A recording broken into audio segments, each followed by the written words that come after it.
Bruno me convidou para jantar na noite em que a Rio Norte Energia divulgou um lucro trimestral de R$ 92 milhões. Ele parecia orgulhoso. Vitor parecia paciente. No meio do filé, o pai do meu genro deslizou um envelope creme grosso pela mesa, lacrado com cera vermelha como algo de outro século. Assine isso, Eduardo, ou vamos tornar público. Dentro havia uma acusação. Eles alegavam que eu havia roubado R$ 5 milhões há 15 anos. Fraude, desvio, palavras em nível de prisão. Bruno não olhou para mim, só disse: é melhor isso ficar em particular. Eu me lembro de como a luz da vela batia naquela cera e como me senti calmo, porque 5 minutos depois, alguém entrou naquele restaurante que mudou a temperatura da sala. Nota rápida. Esta é uma história fictícia com elementos dramatizados para fins de narrativa e valor educativo. Antes de continuarmos, me digam de onde vocês estão assistindo e que horas são aí. E cuidem da saúde. Na nossa idade, isso importa mais que orgulho. Quando aquele homem se aproximou da nossa mesa, Vitor parou de sorrir. Acho que devo contar quem eu realmente sou, porque aquela noite no restaurante de carnes só faz sentido se você entender os anos que vieram antes. Meu nome é Eduardo Monteiro. Tenho 68 anos. Nasci em Minas Gerais, criado em manhãs frias e lições mais duras. Me mudei para São Paulo aos 27 anos com 2 malas, uma picape emprestada e uma ideia sobre energia renovável que a maioria dos bancos achava ridícula. Eles não riem mais. Há 17 anos fundei a Rio Norte Energia num galpão alugado nos arredores de São Paulo. Na época, eram só 3 engenheiros, um protótipo de turbina de segunda mão e uma linha de crédito que me mantinha acordado à noite. Hoje, a empresa fatura cerca de R$ 4 bilhões por ano. Mas aqui está a parte que quase ninguém sabe. Eu nunca saí. Publicamente me afastei após uma reestruturação interna. Deixei um conselho administrar as operações. Deixei novos rostos tomarem os holofotes. Silenciosamente, através de um trust estruturado por Marcos Andrade, nosso conselheiro-geral, mantive 62% das ações com direito a voto. Controle sem barulho. É assim que sempre preferi. Bruno Mendes não sabe disso. 2 anos atrás, apoiei a promoção dele a CEO. Ele era afiado, disciplinado, ambicioso. As ações subiram 28% no primeiro ano dele. Eu admirava isso. Também o observava de perto. O poder muda um homem de formas pequenas, quase invisíveis. Minha filha Letícia se casou com ele há 3 anos. Ela leciona literatura no ensino médio. Acredita que o pai tem uma carteira decente e uma vida tranquila no interior de São Paulo. Nunca corrigi isso. Não era desonestidade. Era proteção. Vitor Mendes, pai de Bruno, nunca acreditou na história. Homens como Vitor sentem alavanca do jeito que lobos sentem sangue. Há 15 anos, quando a Rio Norte estava afundando em dívidas, Vitor injetou R$ 20 milhões. Ele lembra disso às pessoas com frequência. O que não menciona é que o acordo salvou a própria exposição imobiliária falida dele na época. Ele acha que eu devo a ele. Talvez na cabeça dele eu deva. 6 meses antes daquele jantar, Sandra Lima, nossa diretora financeira, me trouxe algo curioso. Um rastro digital. Transferências pequenas e irregulares roteadas através de uma firma de consultoria de fachada ligada a Vitor. Nada explosivo. Só o suficiente para sugerir que alguém estava preparando o terreno. Quer confrontá-lo? Ela perguntou. Não, respondi. Deixe ele terminar a história que está escrevendo. Então esperei. Observei os números trimestrais subirem. Observei Bruno ficar mais confiante, mais distante. Observei Letícia defender o marido nos almoços de domingo, quando Vitor fazia piadas sobre dinheiro antigo que não se move. E então o envelope chegou àquela mesa. Não era só uma acusação. Era um teste de lealdade, de caráter, de sangue versus verdade. Quando Bruno me disse que era melhor manter isso em particular, não ouvi medo, ouvi hesitação. Há uma diferença. Foi quando decidi que as próximas 48 horas definiriam mais que um balanço patrimonial. Porque mais cedo naquela mesma tarde, Sandra tinha me ligado com 3 palavras que mudaram tudo. Ele assinou. A voz de Sandra Lima ficou comigo muito depois que a ligação terminou. Ele assinou. 3 palavras quietas, mas ecoaram mais alto que qualquer ameaça que Vitor Mendes pudesse fazer. Fiquei parado na janela da minha casa de campo no interior de São Paulo naquela noite, observando o vento do final de verão curvar os campos de cana-de-açúcar em ondas lentas e deliberadas. De longe, minha vida parecia simples. Uma varanda desgastada, uma picape amassada, um homem de botas velhas e camisa de flanela. Essa era a história que permiti que o mundo acreditasse. E por anos, manteve minha família segura. Mas agora a ilusão havia sido tocada. Ele sabia o que estava assinando? Perguntei a Sandra mais cedo naquela tarde. Houve uma pausa na linha, papéis sendo mexidos. Uma respiração quieta. Acho que não, ela disse. A autorização veio do escritório de Vitor. Mas a assinatura digital pertence a Bruno. Fechei os olhos, não de raiva, de reconhecimento. Vitor havia feito seu movimento. Mais tarde naquela noite, recebi um e-mail criptografado de Sandra. Anexados estavam logs internos, metadados, carimbos de tempo, endereços de roteamento. O documento dentro do envelope creme havia sido criado há 6 meses, depois revisado silenciosamente 3 vezes. Cada revisão levava de volta a uma firma de consultoria ligada a Vitor Mendes. Não prova de culpa, ainda não, mas o suficiente para confirmar intenção. Servi um copo de uísque, a mesma marca que Letícia me deu no meu 65º aniversário, e sentei sozinho na cozinha escura.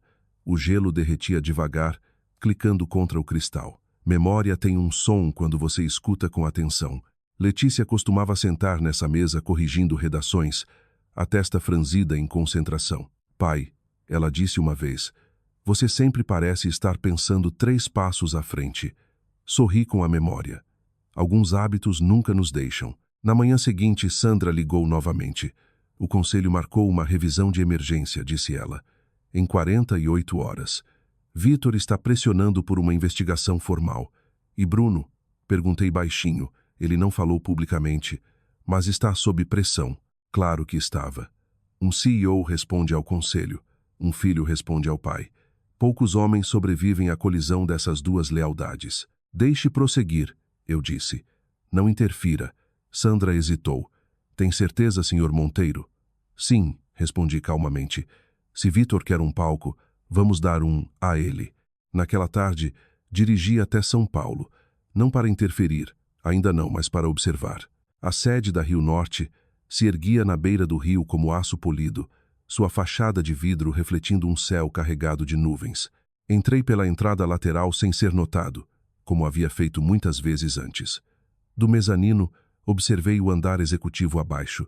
Bruno Mendes estava no centro de tudo, composto, confiante, alheio ao fato de que seu nome havia sido usado como arma. Sandra se aproximou dele momentos depois. A conversa foi breve, sussurrada. Não conseguia ouvir as palavras, mas reconheci a mudança na expressão dele. Um aperto no maxilar, um lampejo de dúvida por trás dos olhos disciplinados. A pressão o havia encontrado. Mais tarde, no escritório dela, Sandra fechou a porta e falou claramente. Ele está sob pressão imensa, disse ela. Vitor está ameaçando levar o assunto para a mídia. E Bruno? Perguntei. Ele acredita que está protegendo a empresa. Assenti devagar. Então ele está exatamente onde Vitor quer que esteja. Sandra hesitou antes de acrescentar. Tem mais uma coisa. O documento no envelope, a auditoria confirma que foi revisado 3 vezes. A versão final foi carregada do escritório de Vitor. Um leve sorriso tocou meus lábios, não de triunfo, mas de certeza. A verdade é paciente, eu disse baixinho. Deixe ela chegar sozinha. Quando a noite caiu sobre São Paulo, fiquei sozinho perto das janelas com vista para o rio. As luzes da cidade acendiam uma a uma, reflexos tremulando sobre a água como memórias distantes.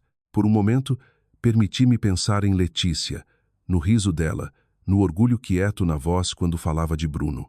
Família, afinal, é o equilíbrio mais delicado entre lealdade e verdade. Meu celular vibrou novamente. Era Bruno. Precisamos conversar, dizia a mensagem. Em particular, encarei as palavras, pesando seu significado. Do lado de fora, trovões rolavam fracamente ao longe, o primeiro sinal de uma tempestade finalmente chegando. E quando levantei os olhos da tela, vi Vitor Mendes parado do outro lado do saguão me observando. Vitor Mendes não se aproximou imediatamente. Ficou do outro lado do saguão de mármore da sede da Rio Norte, mãos entrelaçadas atrás das costas, me estudando com a paciência de um homem que acreditava já controlar o resultado.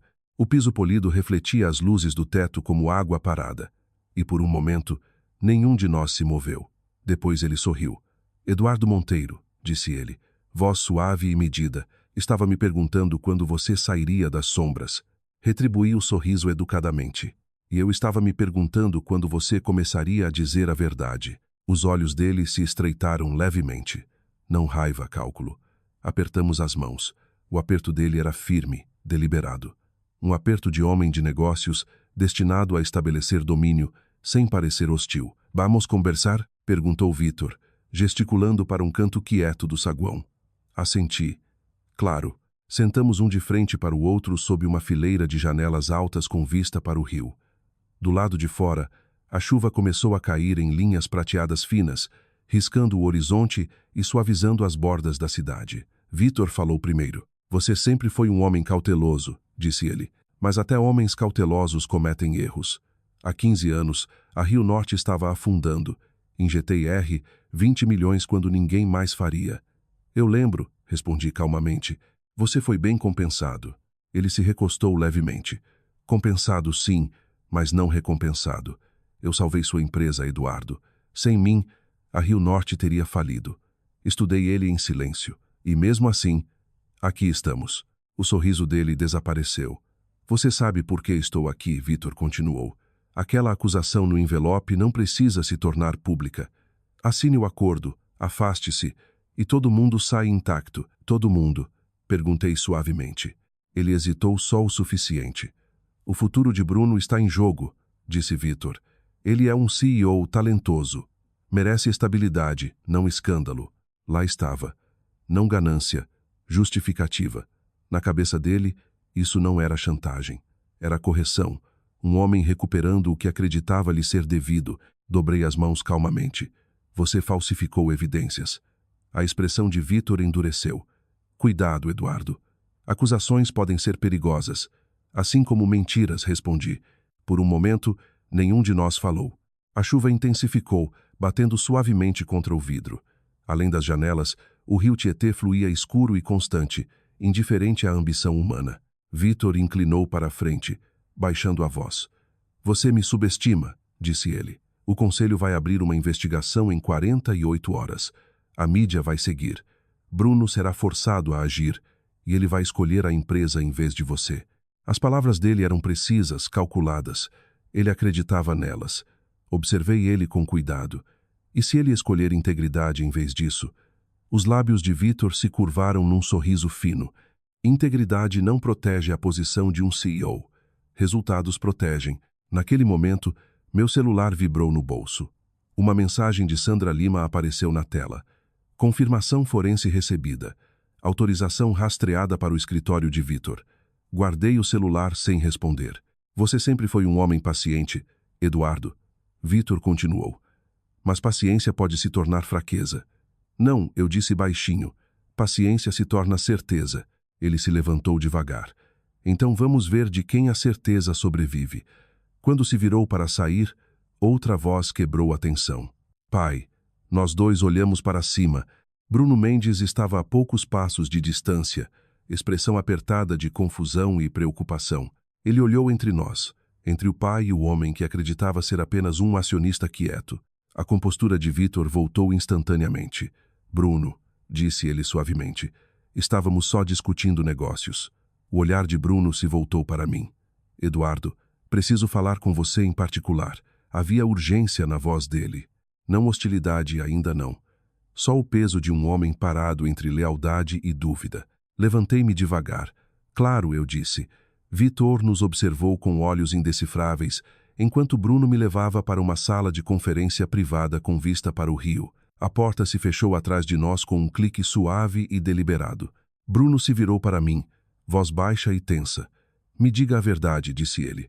Você pegou o dinheiro. Encontrei o olhar dele sem hesitar. Não. Ele procurou meu rosto por um longo momento, como se pesasse tudo em que acreditava contra tudo que temia.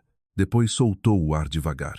Porque se você não pegou, Bruno disse baixinho, alguém usou meu nome para assinar a autorização. As palavras de Bruno permaneceram na sala de conferência quieta muito depois que ele as disse.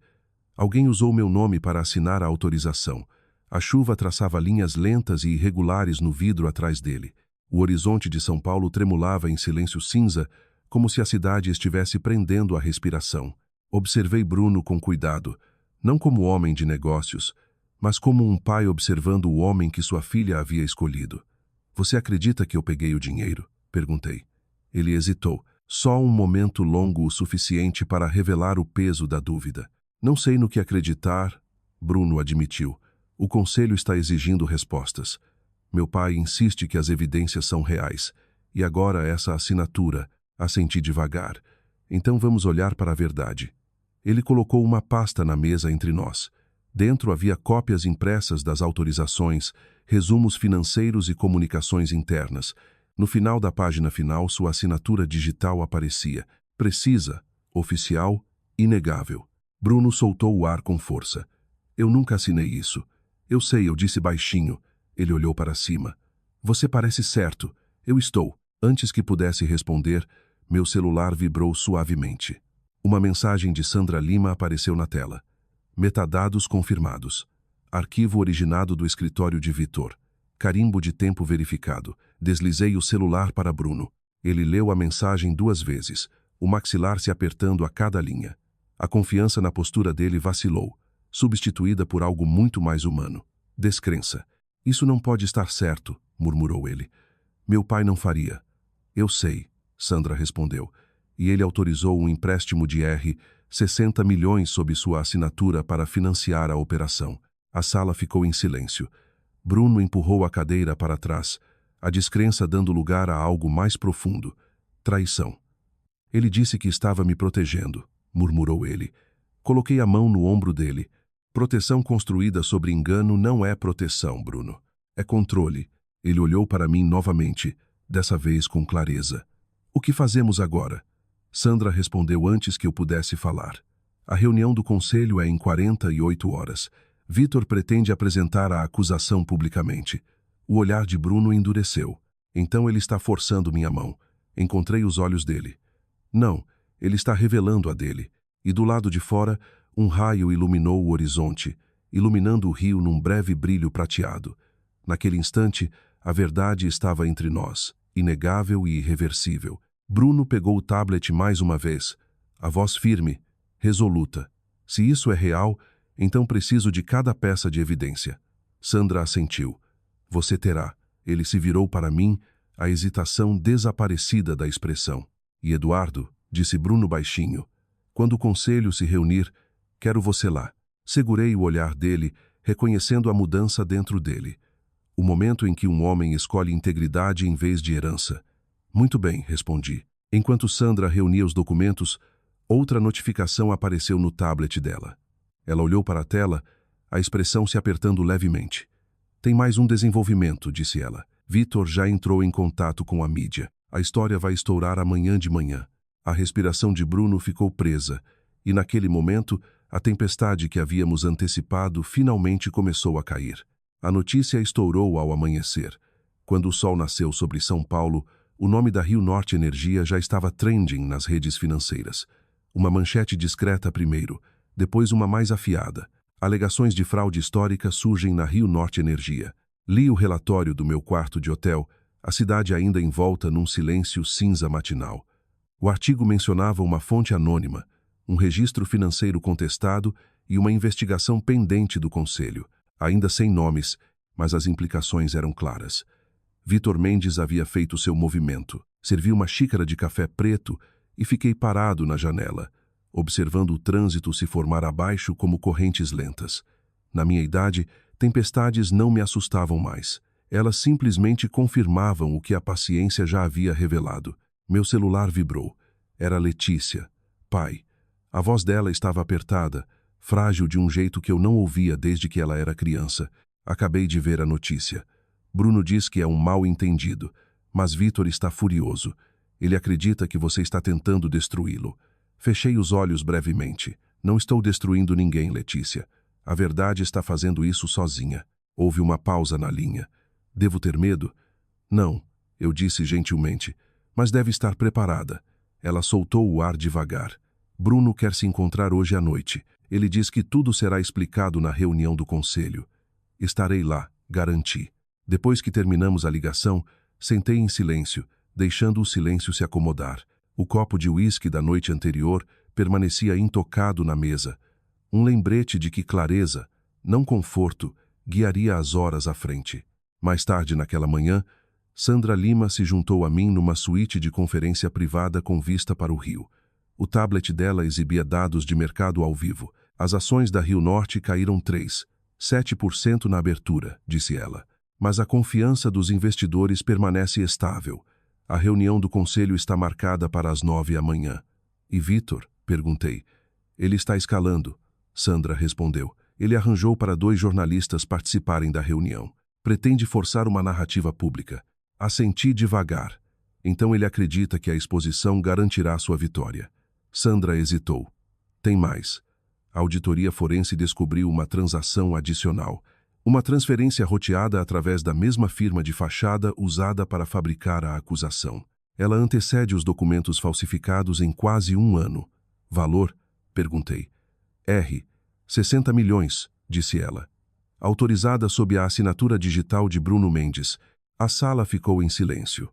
Olhei para o rio, sua superfície escura refletindo um céu carregado de chuva. Vitor não está meramente protegendo o filho, eu disse baixinho. Ele está amarrando ele. Sandra encontrou meu olhar. Um elo financeiro. Sim, naquela noite, Bruno chegou à suíte exatamente às 19h. Parecia mais velho que no dia anterior. Não em anos, mas em fardo.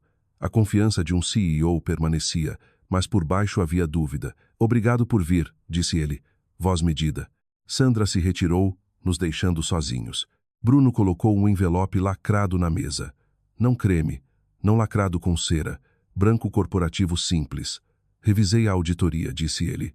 Se for precisa, meu pai falsificou a acusação e autorizou um empréstimo em meu nome. 60 milhões. Ele pausou, se firmando.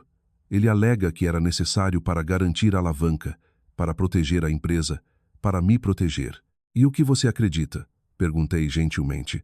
Os olhos de Bruno se ergueram, conflituosos mas resolutos. Acredito que ele cruzou uma linha. Ele afundou na cadeira oposta a mim, o envelope repousando entre nós como um veredito não dito. A vida toda, Bruno continuou. Meu pai me ensinou que lealdade define um homem, mas agora vejo que lealdade sem integridade é só obediência. Estudei ele em silêncio, reconhecendo o momento em que um homem começa a se separar da sombra que o criou. Você ainda tem uma escolha. Eu disse baixinho. Ele assentiu. Sim, e amanhã na reunião do conselho pretendo fazer. Lá. Houve uma batida na porta. Sandra voltou, a compostura intacta.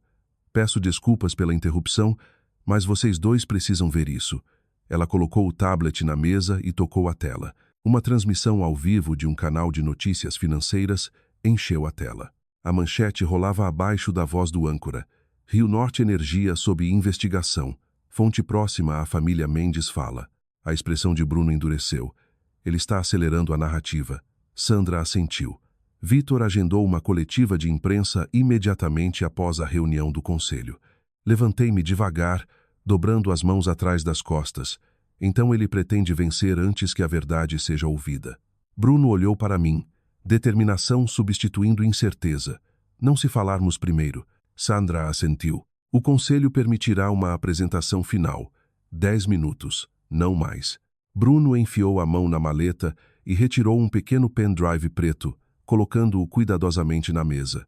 O pequeno dispositivo parecia insignificante, mas carregava o peso de reputações, fortunas e lealdades. Isso contém todos os arquivos ligados à autorização falsificada, disse ele. Metadados, trilhas de auditoria, correspondência interna, tudo. Regardei o pendrive em silêncio. Tem certeza de que está preparado para o que vem a seguir? Ele encontrou meu olhar sem hesitar. Amanhã escolho integridade. Sandra reuniu os documentos e parou na porta. Tem mais um desenvolvimento, disse ela. Vitor já agendou uma coletiva de imprensa imediatamente após a reunião do conselho e pretende acusar Eduardo Monteiro pelo nome. O silêncio encheu a sala. Bruno olhou para mim, determinação endurecendo nos olhos. Então amanhã, disse ele, terminamos isso. Assenti devagar. o peso dos anos se acomodando em calma certeza. Do lado de fora, a tempestade finalmente quebrou. E em algum lugar da cidade, Vítor Mendes se preparava para entregar uma vitória que acreditava já ser sua. A manhã da reunião do conselho chegou com uma calma quieta e deliberada.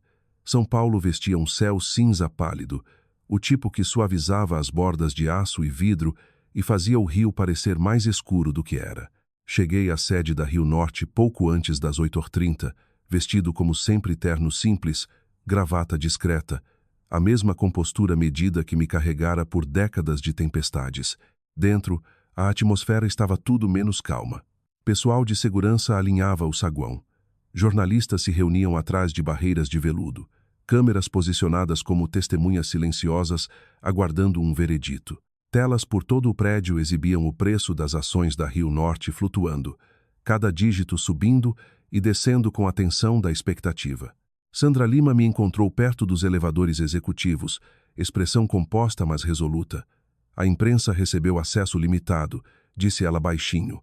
Vítor Mendes insistiu em transparência. Transparência, repeti suavemente. Uma palavra admirável quando usada corretamente. Ela permitiu o menor dos sorrisos. O conselho está reunido. Bruno Mendes já está dentro. Entramos no elevador juntos. Enquanto as portas se fechavam, o zumbido suave da subida encheu o silêncio entre nós. No reflexo polido das paredes espelhadas, vi não um fundador ou acionista, mas um homem envelhecendo que havia aprendido, há muito tempo, que paciência é o instrumento mais preciso da justiça. Quando as portas abriram, o andar executivo revelava um corredor forrado de painéis de nogueira escura e fotografias emolduradas que contavam a história da Rio Norte. Minha história. Cada imagem capturava um capítulo de crescimento.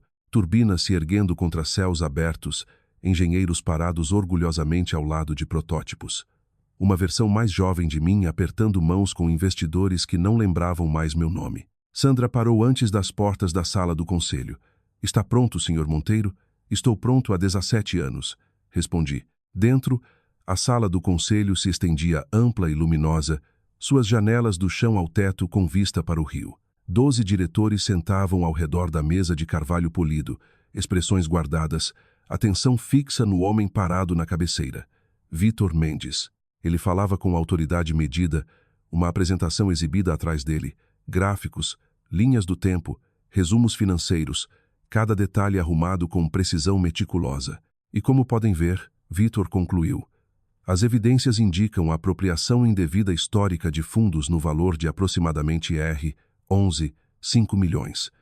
A integridade da Rio Norte Energia exige ação imediata. Ele pausou, permitindo que o peso das palavras se assentasse. Bruno Mendes sentava à direita dele, silencioso, composto, olhar indecifrável. Quando Vítor terminou, inclinou a cabeça educadamente, o gesto de um filho reconhecendo um pai e de um CEO reconhecendo um morador. Sandra e eu entramos silenciosamente. A sala caiu num silêncio enquanto nossa presença era registrada. Os olhos de Vítor piscaram para mim, e por um brevíssimo momento, a confiança dele se afiou em algo mais frio. Antecipação. Ah, disse ele suavemente. Senhor Monteiro, que apropriado que esteja aqui. Inclinei a cabeça. Acredito em transparência. Um leve murmúrio passou entre os diretores. Vítor gesticulou para a tela de apresentação. Estamos preparados para prosseguir com uma investigação formal. No entanto, no espírito de justiça, permitiremos que o senhor Monteiro tenha a oportunidade de responder. Bruno falou então, voz firme, autoritária. Antes de prosseguirmos, solicito permissão para apresentar evidências adicionais. O presidente assentiu. Você tem 10 minutos, senhor Mendes. Bruno se levantou devagar, retirando um pequeno pendrive preto da maleta. O movimento foi deliberado, controlado, mas carregado de significado quieto. Ele inseriu o dispositivo no sistema da conferência. A tela ganhou vida. Fileiras de dados apareceram. Carimbos de tempo, logs de roteamento, registros de transações, metadados iluminados em clareza nua, cada detalhe apontando para um único ponto de origem, o escritório de Vítor Mendes. Um silêncio caiu sobre a sala. Sandra deu um passo à frente. A auditoria forense confirma que o documento apresentado na acusação foi fabricado e revisado múltiplas vezes através de uma firma de consultoria ligada ao Sr. Mendes. Além disso, um empréstimo de R$ 60 milhões foi autorizado sob a assinatura digital do Sr. Bruno Mendes sem o consentimento dele. A compostura de Vitor falhou pela primeira vez. Isso é manipulação, disse ele bruscamente, uma tentativa de desacreditar preocupações legítimas. Bruno encontrou o olhar do pai, voz inabalável. Não, pai, é a verdade. A palavra ecoou pela sala com quieta finalidade. Vitor se virou para ele, descrença piscando por baixo da aparência polida. Você trairia seu próprio pai. A expressão de Bruno endureceu. Eu defenderia a integridade. O silêncio que se seguiu foi pesado e absoluto. Do lado de fora, a chuva riscava o horizonte, o skyline de São Paulo borrado pela tempestade que se formava. Dentro da sala do conselho, a tensão mudou, não mais incerta, mas inevitável. O presidente se inclinou para a frente. Senhor Monteiro, deseja se dirigir ao conselho? Levantei-me devagar, sentindo o peso dos anos se acomodar em calma certeza. Os diretores observavam com atenção medida, alheios ao fato de que a revelação que esperavam ainda não havia sido dita. Eu fundei a Rio Norte Energia há 17 anos, eu disse baixinho. Através de um trust privado, mantive 62% das ações com direito a voto. Permaneci em silêncio, não por fraqueza, mas por confiança. Confiança de que esta empresa seria liderada com integridade. Um murmúrio de espanto percorreu a sala. O rosto de Vitor perdeu a cor. Isso é impossível, disse ele roucamente. Sandra colocou documentos certificados diante do conselho. O acordo do trust foi verificado por Marcos Andrade e associados. O senhor Monteiro mantém autoridade controladora. O presidente revisou os documentos, depois olhou para cima. Esta reunião prosseguirá sob essa compreensão. Vitor deu um passo para trás, a certeza que o carregara se dissolvendo em descrença. Você planejou isso, disse ele baixinho. Não, respondi. Você revelou. Os diretores trocaram olhares, murmúrios crescendo enquanto a verdade se assentava. Do lado de fora, trovões rolavam sobre o rio, ecoando através das paredes de vidro como um veredito distante. A voz de Vitor tremeu com fúria contida. Vocês acham que isso acabou? Bruno ficou ao meu lado, postura firme. Não, pai. Acabou de começar. O presidente levantou o martelo. Dadas as evidências apresentadas, o Conselho agora considerará a ação disciplinar formal contra Vitor Mendes pendente de investigação completa. O martelo bateu na madeira com um som agudo e decisivo. E naquele momento, enquanto câmeras esperavam além das portas e reputações pendiam em equilíbrio, Vitor Mendes enfiou a mão na maleta e revelou um documento final. Vitor Mendes não hesitou. Retirou o documento da maleta com calma deliberada, colocando-o na mesa de carvalho polido como se fosse uma carta decisiva final. A sala caiu em silêncio. Até o zumbido abafado da cidade além do vidro parecia desaparecer sob o peso daquele momento. Isto, disse Vitor, voz firme mas com urgência, é um acordo de indenização pessoal assinado por Eduardo Monteiro há 15 anos.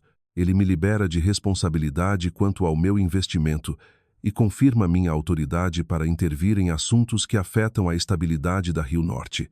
Ele deslizou o documento para frente.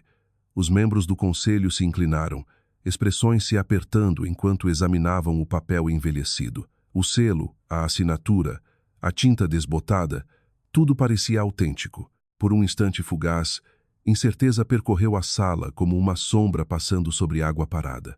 A voz de Bruno quebrou o silêncio. Pai, o que é isso? Vitor não olhou para ele. É proteção, respondeu baixinho. Proteção para a empresa, proteção para você. Estudei o documento sem tocá-lo. A assinatura era minha, genuína, inconfundível, mas o contexto havia sido alterado. O tempo tem um jeito de distorcer a verdade quando a ambição tem permissão para reescrever a história. Sim, eu disse calmamente. Assinei um acordo de indenização. Ele reconhecia seu investimento durante o ano mais frágil da Rio Norte. Não concedia autoridade para fabricar evidências ou manipular governança corporativa. A compostura de Vitor se apertou. Você interpreta convenientemente. Não, respondi suavemente. Eu lembro com precisão. Sandra Lima deu um passo à frente, o tablet brilhando fracamente na luz fraca. Com respeito, Sr. Mendes, o documento já foi revisado por Marcos Andrade e Associados. Ele confirma sua proteção financeira, mas não concede autoridade executiva nem controle sobre decisões de acionistas. O presidente ajustou os óculos, revisando a cópia certificada que Sandra apresentou. A interpretação legal parece clara. A indenização do Sr. Mendes não supersede o interesse controlador do Sr. Monteiro. O maxilar de Vítor endureceu. Então vocês descartariam 15 anos de lealdade. Bruno se levantou devagar, voz medida mas resoluta. Isso não é sobre lealdade, é sobre integridade. As palavras se assentaram sobre a sala com gravidade quieta. Vítor se virou para o filho, descrença piscando por baixo da aparência composta. Você ficaria contra seu próprio pai. Bruno encontrou o olhar dele sem hesitar. Eu ficaria pela verdade. O silêncio que se seguiu foi pesado e absoluto. Do lado de fora, a chuva riscava o horizonte, o skyline de São Paulo borrado pela tempestade que se formava. Dentro da sala do conselho, a tensão mudou, não mais incerta, mas inevitável. O presidente levantou o martelo. Dadas as evidências apresentadas, o conselho agora votará sobre a suspensão imediata de Vítor Mendes pendente de investigação completa. Um por um, os diretores votaram. Unânime. O som do martelo batendo na madeira ecoou como um veredito. Sr. Mendes, anunciou o presidente, o senhor está suspenso de todos os privilégios consultivos e barrado de participar da governança da Rio Norte Energia até que a investigação conclua. Pela primeira vez, a confiança de Vítor se fraturou. A certeza que o sustentara deu lugar a algo mais quieto, descrença beirando arrependimento. Ele se virou para Bruno. Eu fiz isso por você, disse ele, voz baixa. Tudo o que construí para você. A expressão de Bruno suavizou, mas a determinação não vacilou. Você me ensinou a liderar, pai. Hoje escolho como. Seguranças entraram silenciosamente. Presença respeitosa, mas inconfundível. Vítor reuniu a maleta com dignidade deliberada, parando apenas uma vez para encontrar meu olhar. Você pode ter vencido esta batalha, Eduardo, disse ele baixinho, mas o tempo nos julgará a ambos. Inclinei a cabeça. O tempo já julgou. Ele saiu sem outra palavra. A sala do conselho permaneceu em silêncio por vários segundos depois que as portas se fecharam atrás dele. Do lado de fora, trovões rolavam pelo horizonte, um eco distante da tempestade que finalmente havia quebrado. O presidente se virou para mim. Senhor Monteiro, como acionista controlador, deseja reassumir o cargo de diretor executivo? Regardei os diretores pensativamente, depois balancei a cabeça. Não, eu disse baixinho. A Rio Norte não precisa de um fundador. Precisa de um líder. Olhei para Bruno. Ele estava imóvel, absorvendo o peso da responsabilidade e o custo da verdade. A voz de Bruno estava firme quando falou. Continuarei como CEO com a confiança do conselho e transparência completa. O presidente assentiu. Assim registrado. Enquanto a reunião era encerrada, Sandra reuniu os documentos, com postura intacta. Os diretores saíram em silêncio respeitoso, deixando apenas Bruno e eu ao lado das amplas janelas com vista para o rio. Por um momento nenhum de nós falou. Depois Bruno se virou para mim, voz suavizada pela humildade. Obrigado por confiar em mim. Coloquei a mão no ombro dele. Confiança não é dada levianamente, mas quando é conquistada, se torna inquebrável. Do lado de fora, a tempestade começou a passar. Luz do sol rompendo as nuvens em raios dourados pálidos. O rio tremulava sob a luz que retornava, calmo mais uma vez. No entanto, enquanto estávamos ali em silêncio, o celular de Sandra vibrou suavemente. Ela olhou para a tela, expressão se apertando. Houve um desenvolvimento, disse ela baixinho. Investigadores federais solicitaram acesso imediato aos registros financeiros de Vítor Mendes e estão pedindo para falar com vocês dois. A calma da Vitória se acomodou em algo mais profundo. A compreensão quieta de que justiça, uma vez iniciada, raramente termina com um único veredito. A tempestade passou silenciosamente. Quando os investigadores federais chegaram à sede da Rio Norte, o céu sobre São Paulo havia clareado, deixando uma luz de outono pálida que suavizava as bordas de aço e vidro. Justiça, eu havia aprendido há muito tempo, raramente chega com trovão. Ela se acomoda devagar com a calma certeza da verdade. Vítor Mendes não voltou à sala do conselho. Em poucas semanas, uma investigação formal confirmou os documentos fraudulentos, o empréstimo não autorizado de R$ 60 milhões e a firma de consultoria ligada à empresa de fachada dele. Procedimentos legais se seguiram, não com espetáculo, mas com dignidade. Vitor renunciou a todos os cargos consultivos, sua reputação diminuída pela própria ambição que um dia o definiu. Bruno enfrentou as consequências com força quieta, cooperou plenamente com os investigadores, reestruturou a governança da Rio Norte e restaurou a confiança entre acionistas e funcionários. A empresa se estabilizou, suas ações se recuperando firmemente, não por causa de poder, mas porque integridade havia prevalecido. Uma noite, meses depois, voltei para minha casa de campo no interior de São Paulo. Os campos estavam dourados sob a luz que desbotava e o ar carregava o cheiro gentil da colheita. Letícia sentou na varanda ao meu lado, mãos enroladas numa xícara de chá. "Você se arrepende?" perguntou ela suavemente. "Arrependo de quê?" "De ficar contra Vitor, de revelar tudo." Considerei a pergunta dela, observando o horizonte brilhar sob o sol poente. "Não," eu disse baixinho. "Verdade nunca é traição. Silêncio pode ser." Ela sorriu levemente, os olhos refletindo a mesma força quieta que eu via nela desde criança. Bruno se juntou a nós um momento depois. Presença firme, respeito não dito, mas inconfundível. Naquele momento, entendi que a maior vitória não era a autoridade corporativa, nem vindicação legal. Era a preservação da confiança. Eu havia fundado a Rio Norte com ambição. Protegi com paciência. Mas no final, foi integridade que garantiu seu futuro. Na minha idade, um homem não mede mais o sucesso por riqueza ou poder. Ele mede pela herança que deixa para trás, as pessoas que protege, os valores que defende e as verdades que se recusa a comprometer. Se esta história ficou com você, então talvez você entenda o que aprendi através de anos de silêncio. Lealdade sem integridade é obediência, e poder sem honra é só barulho. Obrigado por assistir e compartilhar este momento comigo hoje. Por favor, me digam nos comentários de onde estão assistindo e que horas são aí. Eu sempre gosto de ver até onde essas histórias viajam. E como você ficou até o final, convido a avaliar esta história de 1 a 10. Seu feedback me ajuda a criar histórias ainda mais fortes e significativas para vocês. Por favor, note que esta história contém elementos ficcionalizados criados para entretenimento, educação e reflexão. Se esta história mexeu com você mesmo que um pouco, outra está esperando por você na tela agora.